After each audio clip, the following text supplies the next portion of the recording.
13193 Polvera in San Diego, Rancho Bernardo. This is Ian with Build Brothers. Going to go ahead and do a quick inspection up here. So the roof is it's still in good shape, but it is older than I expected.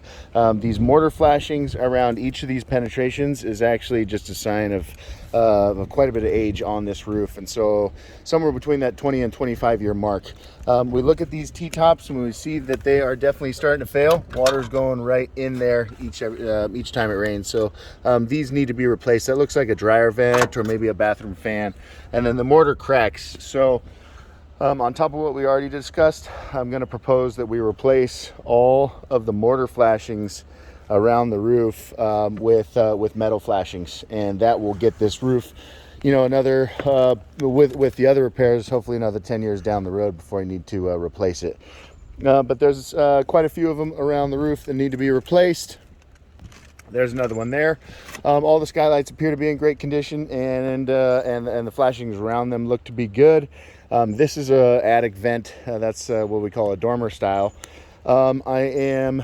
Those are very vulnerable and susceptible to leaking, so I'll change that out for an O'Hagan along with add the other ones that we talked about. I'm glad I got up here because these are really strong tiles. These are not lightweight tiles. If you walk around on the edges, which is actually a little bit of counter intuitive, the edge is where it's double stacked, and that's where it's strongest to walk on. I had mentioned the valleys are a modern style of valley. They're kind of open, which allows water and debris to run through much better. Worth pointing out. So there are two attic vents on this house that are actually powered attic fans.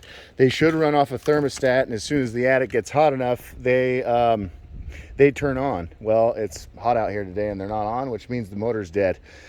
So we can replace those with the motor style, which sucks all the hot air out of the attic. But we should also add another O'Hagan or two in each of these locations, just to allow some airflow, especially with that whole house fan. We'll keep moving along. Here's another failed T-top where water is going right in there every time it rains. So that definitely needs to be taken care of.